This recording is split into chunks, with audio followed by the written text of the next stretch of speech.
The year is 1942, and the third-floor briefing room at RAF Bomber Command feels like a morgue.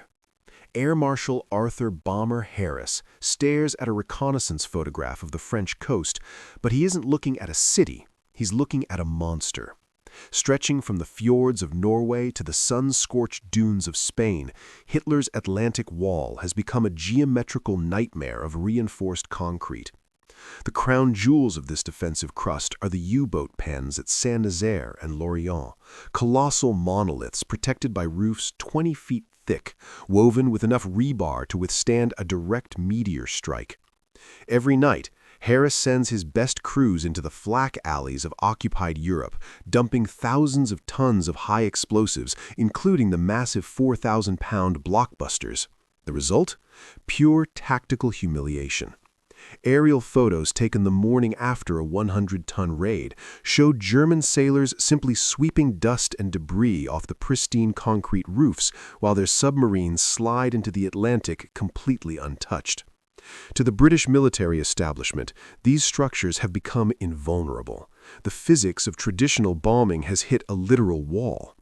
When a standard bomb strikes that slab of German engineering, 92% of the explosive energy dissipates harmlessly into the atmosphere, creating a flash of light and a loud noise, but leaving the structure below as silent and deadly as a tomb. The experts have reached a unanimous, soul-crushing verdict. Fortress Europe cannot be cracked from the sky, and any further attempt is merely sending young men to their deaths for the sake of an expensive fireworks show. The strategic paralysis is absolute. While the RAF blunts its teeth against the concrete, the gray wolves of the German U-boat fleet are strangling Britain, sinking 400,000 tons of Allied shipping every single month. Churchill's advisors are whispering about the unthinkable, a ground assault on these fortifications that could cost 40,000 casualties for a single base. The war is being lost not on the battlefield, but in the laboratory of physics where the Allies have no answer. Harris writes to Churchill with a bitterness that defines the era, noting that their bombs are bouncing off German roofs like tennis balls. The concrete deadlock has turned the strategic bombing campaign into a farce, and the Air Ministry is prepared to abandon the effort entirely to focus on a grinding, genocidal stalemate on land. But while the greatest scientific minds in Oxford and Cambridge are calculating the impossibility of penetration, a 54-year-old man with no university degree is standing in a quiet garden in Surrey, ignoring the sirens of the Blitz. Barnes Wallis isn't looking at the sky. He's looking at a bucket of water and a handful of children's marbles. The shocking twist that history almost ignored? Wallis isn't trying to figure out how to hit the concrete harder. He's realized that the concrete isn't the problem at all. The problem is the air. He concludes that to destroy the indestructible, he doesn't need a bigger explosion. He needs to turn the very earth itself into a weapon against the man who built upon it. Effingham, Surrey, became convinced that their neighbor, Barnes Wallis, had finally suffered a mental collapse. Every evening, the 54-year-old assistant chief designer at Vickers Aviation could be found kneeling beside a long water tank in his backyard, his wire-rimmed glasses sliding down his nose as he flicked children's marbles across the surface with obsessive precision. To the casual observer, this was a man regressing into childhood, but to Wallis, this was a laboratory where the laws of physics were being rewritten. Born into a family of genteel poverty and forced to leave school at 17, Wallis was a man without the prestigious Oxford or Cambridge credentials that defined the British elite. He had spent 15 years as a shipyard apprentice, getting his hands dirty in the machine shops of Blackheath, and only earned his engineering degree at the age of 35 through a grueling night school program. This lack of formal indoctrination gave him a dangerous advantage. He didn't know what was impossible. While the Air Ministry's top scientists were trying to brute force their way through German concrete, Wallis was watching his daughter skip stones across a pond, noticing how the water didn't just absorb the impact, it conducted the energy. Wallis's backyard experiments were born from a radical realization that contradicted every military manual in existence. He theorized that if a projectile could be made to skip not just across water, but through the very fabric of the earth, it could bypass the hardened roof of a bunker entirely. He was obsessed with the idea of kinetic energy transfer, the way a shock wave travels through a solid medium like a bell ringing from within. His neighbors saw a madman playing with toys, but Wallis was recording the propagation of waves in his notebooks, calculating the exact angle and velocity needed to turn a bomb into a man-made earthquake. His wife, Molly, watched from the kitchen window with growing concern as her husband spent his nights skipping marbles of different weights and densities, trying to prove that a 10-ton steel dart could punch through 60 feet of rock if it hit the ground at supersonic speeds. The unexpected twist that would soon shock the ministry. Wallis wasn't just a theorist. He was the man who had already designed the Wellington bomber, a plane that stayed in the air even when half its frame was blown away because of its revolutionary geodetic structure. He had a track record of building the impossible, and as he flicked his last marble that evening, he realized he didn't need the Air Ministry's permission to be right. He only needed to prove that a marble could do what a 1,000-pound bomb could not. By April 1942, the air inside Barnes Wallis's makeshift Special Projects workshop at Vickers Weybridge was thick with the scent of ozone and tobacco. The transition from backyard marbles to industrial physics led him to a conclusion so radical it bordered on heresy in the world of ballistics. Wallis realized that every military engineer in history was failing because they were obsessed with the hit, the moment of impact against concrete. He concluded that air is the enemy of destruction. It is a sponge that soaks up explosive energy, allowing 92% of a blast to simply vanish into the sky. To destroy a U-boat pen or a mountain tunnel, the bomb had to stop acting like a hammer and start acting like a needle. He envisioned a weapon that wouldn't explode on the target, but in the medium surrounding it. By streamlining a massive steel casing to reach supersonic speeds in freefall, the bomb would bypass the invulnerable roof entirely, burrowing deep into the geological foundation. This was the birth of the earthquake theory, a deep underground detonation that would send a shock wave through the solid earth, moving like a localized seismic vent. Instead of scratching the surface, the blast would create a massive underground cavity, a camouflage, causing the entire structure above to lose its footing and collapse under its own weight. The madness of the idea lay in the numbers Wallis was scribbling in his notebooks. To achieve this earthquake effect, he calculated he needed a 10-ton monster dropped from 40,000 feet, an altitude where the air was too thin for any existing Allied bomber to breathe. When he shared these figures with his colleagues, the reaction was immediate ridicule. They pointed out that a bomb of that size would be heavier than most fighter planes, and dropping it would likely cause the aircraft to flip or stall instantly. But Wallis, the self-taught engineer who understood the lattice strength of his Wellington bombers, saw the sky differently. He wasn't just designing a bomb, he was designing a specialized delivery system that used gravity as a propellant. He spent hours filming scaled-down models hitting simulated targets at the Road Research Laboratory, proving that his streamlined penetrators could punch deep holes without their casings rupturing. The unexpected twist that left his supervisors speechless? Wallis discovered that if the bomb hit the ground at precisely Mach 1, the Earth would briefly behave like a liquid, allowing the steel dart to swim through 60 feet of solid soil before the fuse even flickered to life.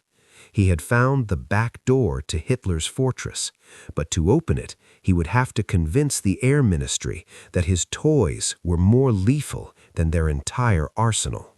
On July 15, 1942, the atmosphere inside the Air Ministry's oak-paneled conference room in London was thick with condescension. Barnes Wallis, clutching his worn notebooks and film reels, stood before a phalanx of 11 senior officials and properly credentialed scientists from Oxford and Cambridge. To these men, Wallis was an interloper, an assistant designer who played with marbles while they managed a global war. As Wallis finished his presentation proposing an entirely new class of 10-ton supersonic weapons and a specialized bomber to carry them, the room fell to a deafening silence. Air Chief Marshal Sir Charles Portal broke it with a voice dripping with incredulity, asking if Wallis seriously expected Britain to divert its precious aluminum and engineering talent away from proven weapons to build a bomb based on garden experiments. Group Captain David Pye, the director of scientific research, was even more blunt, suggesting that Wallis's lack of a formal university degree had left him with a breathtaking misunderstanding of practical military engineering. They mocked the proposal as a fantasy, with one official joking that they might as well try to build bombers out of cheese. They were ready to dismiss him as a dangerous delusional, a man whose toys were a distraction from the hundreds of conventional aircraft they believed could eventually overwhelm Hitler through sheer numbers. However, the tide turned when the man who actually had to fight the wars spoke up. Air Marshal Arthur Harris, the ruthless commander of Bomber Command, had been brooding in silence. Harris was a man of cold mathematics. He knew that sending 800 bombers to do a job they were physically incapable of was not a strategy, but a massacre. He cut through the academic bickering like a blade, silencing the room by stating he didn't care if the weapon was tested with children's toys as long as it worked. Harris recognized that the scientific consensus had yielded a 4% success rate and a mountain of dead airmen. While the bureaucrats feared a waste of resources, Harris feared a waste of lives. He looked at Wallis, not at his lack of a degree, but at the conviction in his eyes, and demanded to know if this earthquake bomb could be scaled down to fit a modified Lancaster. The unexpected twist? Faced with the terrifying pressure of the bomber himself, the ministry didn't give Wallis the 10-ton Grand Slam he wanted or the high-altitude bomber he needed. Instead, they gave him a poisoned chalice, a 3-month deadline, and limited resources to build a 6-ton prototype called Tallboy. If it failed, the ministry made it clear that Wallis would be held personally responsible for every resource diverted and every man lost in the pursuit of his impossible theory. On the night of June 8, 1944, just 2 days after the D-Day landings, the theoretical marvels of Barnes Wallis finally met the cold reality of the French landscape. The target was the Saumur railway tunnel in the Loire Valley, a vital artery through which German panzer divisions were rushing toward the Normandy beaches to crush the Allied foothold. For 18 months, conventional bombing had failed to even scratch this subterranean stronghold, protected as it was by 60 feet of solid rock. As 19 Lancasters of the elite 617 Dambusters Squadron crossed the coast, Wing Commander Leonard Cheshire dove his Mosquito to a suicidal 300 feet to mark the entrance with surgical precision. Above him, at 18,000 feet, Squadron Leader James Willie Tate centered his sights on the glowing red markers. In the belly of his modified Lancaster hung the first combat-ready Tallboy, a 21-foot aerodynamic masterpiece of hardened steel. When the release lever was pulled, the 6-ton dart vanished into the darkness, its offset fins causing it to spin like a rifle bullet for stability. Within seconds, gravity accelerated the weapon past the sound barrier. It didn't explode on the hillside, it vanished into it, punching through 60 feet of earth and rock before the delayed action fuse finally triggered. The result was a geological nightmare that rewrote the rules of warfare. The shockwave didn't dissipate into the air. It traveled through the bedrock like a thunderclap through water, causing the tunnel to collapse from within, as if the earth itself had decided to swallow the German tracks. A 300-foot section of the tunnel vanished, buried under 10,000 tons of fractured rock. When German engineers arrived the next morning, they didn't find a crater to fill. They found a mountain that had been rearranged, making the rail line unusable for weeks and forcing the panzer reinforcements into a slow, exposed march under the guns of Allied fighters. Wallis's stupid experiments had achieved in a single strike what thousands of conventional bombs could not. However, the unexpected twist came during the post-mission analysis of the reconnaissance photos. Intelligence officers noticed that the tall boy hadn't just destroyed the tunnel, it had created a crater 80 feet deep and 100 feet wide, proving that the bomb had penetrated nearly 70 feet of soil before detonating, nearly 10 feet deeper than even Wallis had predicted. The madman's theory was not just correct, it was more lethal than his own calculations had dared to suggest, turning the very foundation of Hitler's Fortress Europe into its greatest structural weakness. By late 1944, the German battleship Tirpitz had become a ghost that haunted the British Admiralty. This 42,000-ton Leviathan, known as the Lonely Queen of the North, sat anchored in the deep Norwegian fjords, tied down by massive anti-torpedo nets and protected by the sheer vertical walls of the mountains. For 3 years, the British had thrown everything at it: midget submarines, carrier-borne fire raids, and dozens of conventional bombing missions. Every attempt failed. The ship's armored deck was a masterpiece of Krupp steel, designed to shrug off 1,000-pound explosives like rain. However, after the success at the Samur Tunnel, Barnes Wallis knew his steel needles were the only weapons capable of ending the battleship's reign. On November 12, 1944, 32 Lancasters from 9 and 617 squadrons rose from Scottish airfields, their bomb bays modified to carry the massive tallboys. As they crested the mountains above Tromsø, the Tirpitz opened fire with its 15-inch main battery, creating a wall of flak that shook the aircraft. But at 14,000 feet, Flying Officer Arthur Joplin centered his stabilized SABS sight. He wasn't aiming for the ship's side, he was aiming for the very center of its spine. The impact was a brutal validation of the earthquake theory. 2 tallboys struck the battleship with supersonic force. One penetrated the armored deck in midships, tearing through the engine room and detonating deep within the hull, while a second hit near the forward turret.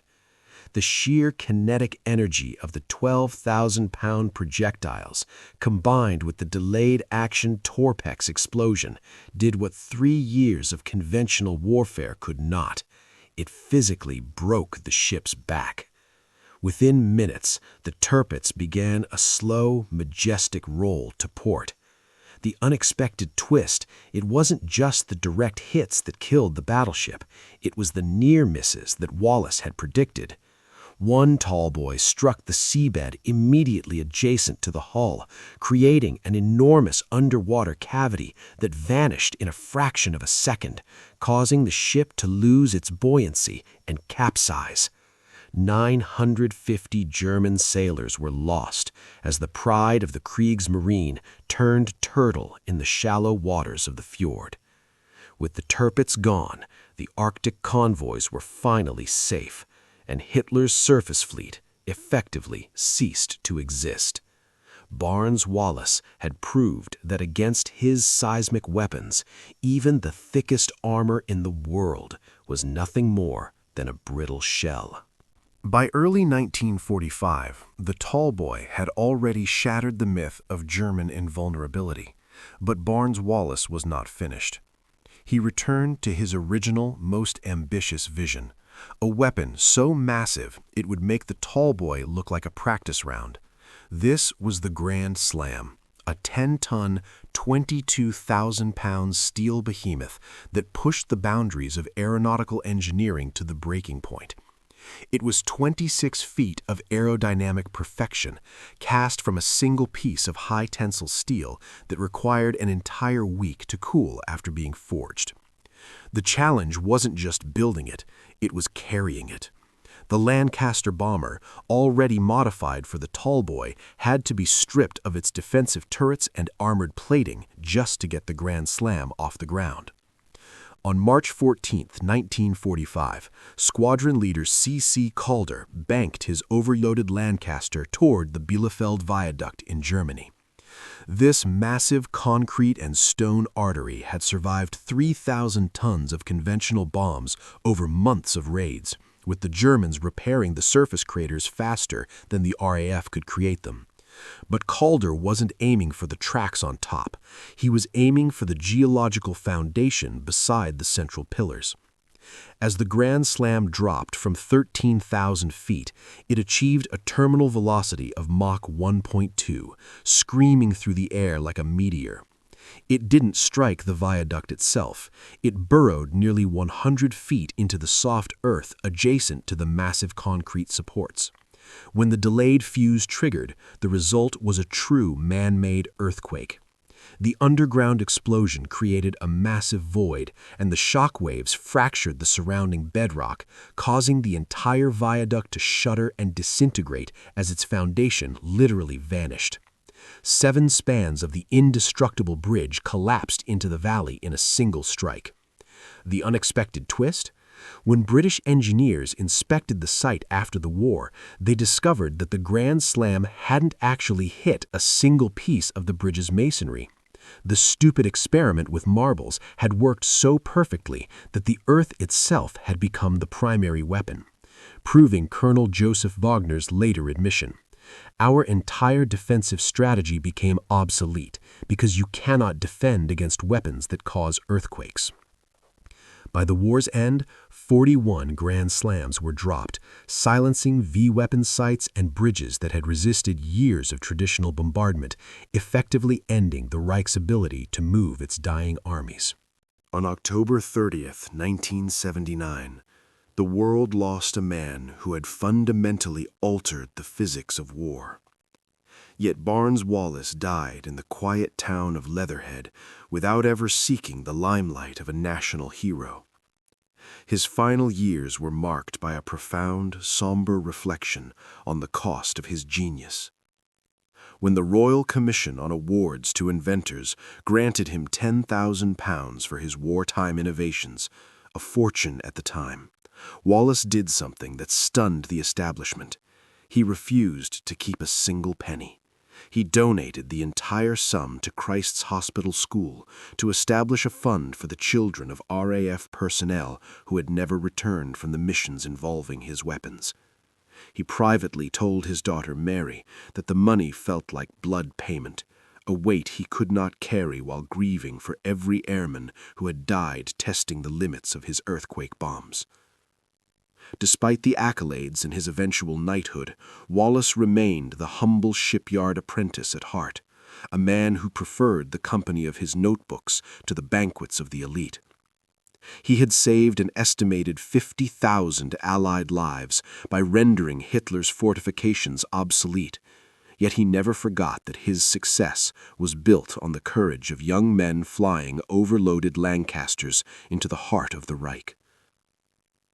The true testament to Wallis's backyard experiments with marbles lies in the cold, hard steel of the 21st century. The DNA of the tall boy and Grand Slam lives on in every modern bunker buster in the global arsenal.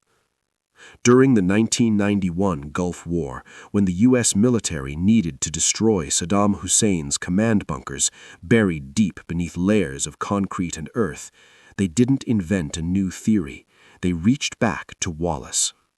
The resulting GBU-28 used the same principle, a hardened steel penetrator, high mass, and supersonic velocity to burrow deep before detonation. Even the modern GBU-57 Massive Ordnance Penetrator, MOP, a 30,000-pound Titan, is essentially a scaled-up version of the Grand Slam, utilizing the same seismic shockwave physics Wallis proved in his garden. The efficiency of his design remains staggering. In pure mathematical terms, one of Wallis's earthquake bombs replaced the payload capacity of approximately 224 conventional sorties. Today, as military planners choose precision penetration over carpet bombing, they are still following the blueprints of a man who was told he was dangerously delusional. Barnes Wallis proved that history isn't always made by those with the most credentials, but by those willing to look absurd while chasing a truth that everyone else calls impossible.